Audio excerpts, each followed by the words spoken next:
Hey, thanks so much for joining us here on 9 News Plus on this Wednesday, August the 23rd. And you guessed it, it is warm, it is hot, it is dry, but there are big changes coming, starting a little bit today, but more in earnest for tomorrow and for your Friday. So right now, this is the view from downtown Denver.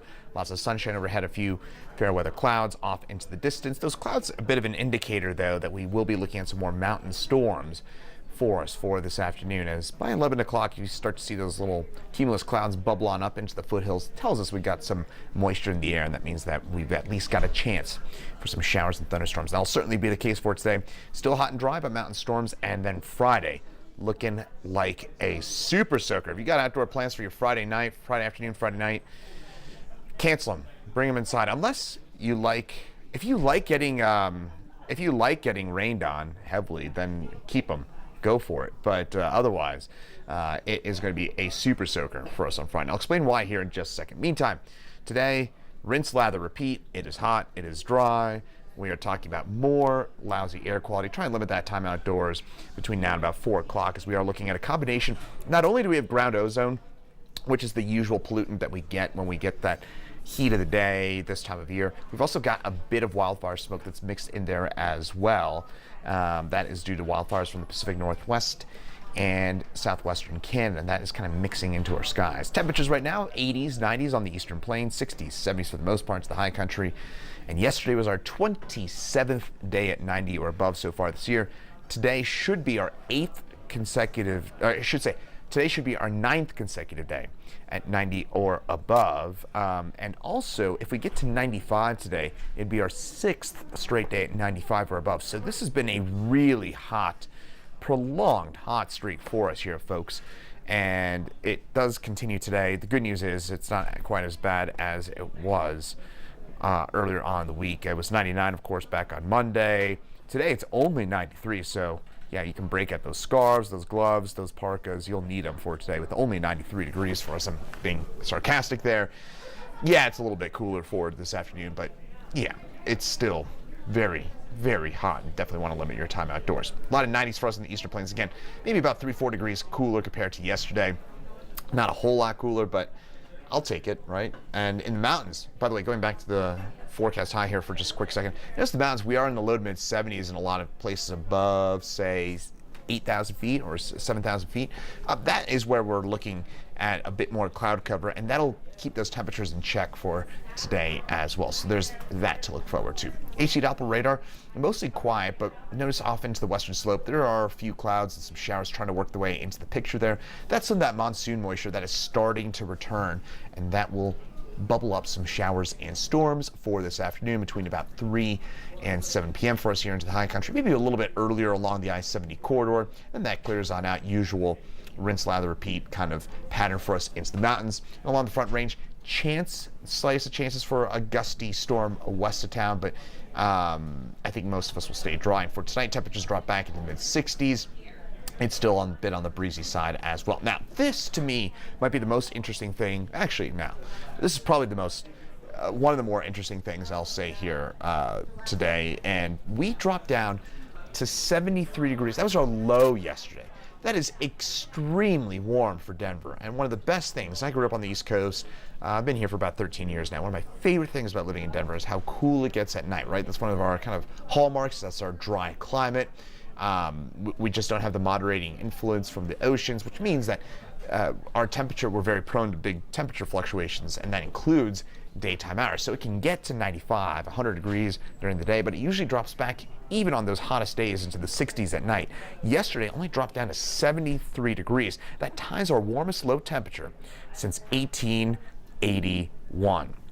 And the only other time we've dropped down to 73 degrees or warmer in the last 142 years was back in 2003 when we did that. So it's just really uncommon for us to be this warm, and that's just part of kind of what we've been in the picture with. And the other time, I should say, the two other times we dropped down to 73 degrees, one was 2003 and the other was 1934.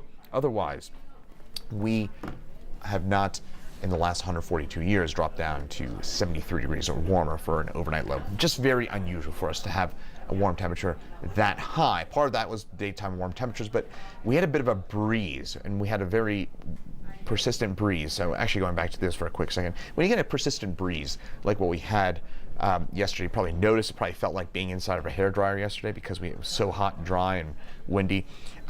When you keep that breeze, it doesn't allow the cooler, denser air to settle down at the surface. So that hot air kind of continues to float around. Think about the way a fan works, right? You kind of keep that cooler air floating around, reintroducing new air. Reintroducing kind of the same air again and again. Same kind of factors at play. I'm not sure I'm describing that well. That's what we kind of looked at with that low temperature yesterday. Again, when you have more wind, it tends to keep things a little bit warmer. When you have a still air mass or very calm winds, that tends to cool things off more efficiently because you're able to pull down that colder, denser air from aloft. Meantime, tomorrow, about the same as today, maybe a bit more cloud cover tomorrow, and also a slightly better chance for a shower storm into the mountains, but temperatures once again 90s, 100s, eastern plains, 60s, 70s into the high country. And for tomorrow, we start to see a bit more moisture here into the high country, better chance for a shower or storm into the San Juans, and the western slope tomorrow looks very, very wet. And this is the influence of what was a tropical storm in the Gulf of Mexico. Tropical Storm Harold's remnants are moving their way into western Colorado for tomorrow, and this is a look at that. Again, the remnants of Harold pushing the way into West Texas and northern Mexico, as well as southern New Mexico. And that means we'll be looking at some of that leftover moisture spinning its way into our direction around an area high pressure for tomorrow, first into the high country, and then by Friday, I'm telling you, it looks like a super soaker. So just what I said earlier goes again. And by the way here, folks, as I show you the rainfall forecast, it is extremely unusual for Denver, for Colorado, to feel the influence of a leftover tropical system in the Atlantic. You've probably heard about tropical systems or the leftover moisture from them impacting us in Colorado, but they normally come from the Pacific side. It is extremely weird for one of those to come from the Atlantic side of things. Just think about it for a quick second, and going back to, I'm actually going to go back to this graphic here. So Gulf of Mexico, bottom right-hand side of your screen, of course, Pacific on the left. Our weather here in Colorado comes from the west. That's our prevailing winds. This system basically is to go upstream or up current, and the reason it's able to do that is we got a huge ridge of high pressure. Same one, by the way, that's leading all this hot, dry weather here over the last few days. That same area high pressure is also meaning that we're getting this kind of weird reverse flow on the southern edge of it. Long story short here, folks, it is extremely weird for us to have this pattern that is leading to an Atlantic tropical storm for us here, or Atlantic basin, Gulf of Mexico system. This moisture is in part large part due to the leftovers from Tropical Storm Harold. That's going to be a cold front. That cold front is going to kind of help squeeze out the remainder moisture from that system, and the result is Friday and Saturday look really wet for us here, folks. Again, especially Friday night. So outdoor plans Friday night, forget about them. It's just not going to happen unless, again, you want to be poured on. Saturday, Bronco game. Let's get to that here for a quick second. We could get lucky. Now, by Saturday, it looks a bit more afternoon storms. There's just going to be a ton of leftover moisture, so it doesn't look great if you're going to that Broncos preseason finale. By the way, if you want to just stay at home, kick it on the couch, get some popcorn, get some pizza, and watch it at home, it's on 9 News. So you can just watch it here on 9 News happily on Saturday night. But if you're going to the game, bring your poncho. Just do that. But in the meantime, if you want to go check out that game, it is looking a bit on the wet side, at least early on. May have some issues at the game. It would be, by the way, of course, the second straight week that Empower Field would be dealing with weather-related issues out there. But again, it does look stormy. Going back to that 7-day forecast, again, very stormy Friday, Saturday in particular. By Sunday, Monday, we should start to dry things on out gradually, and then back into the 80s by the early part of next week, and should start to warm on up from there. But that should do it for me. 9 News meteorologist Chris Bianchi. We'll have meteorologist Lauren Robinson with an update for you coming up at 9 News at noon and at 2 p.m. here on 9 News Plus. Then we'll have Chief Meteorologist Kathy Sabin in at 4 and 5, and then meteorologist Danielle Grants in at 6, 9, and 10 tonight on the 9 News Family Networks. Once again, 9 News meteorologist Chris Bianchi. Thanks for joining us here on 9 News Plus. Have a great rest of your Wednesday.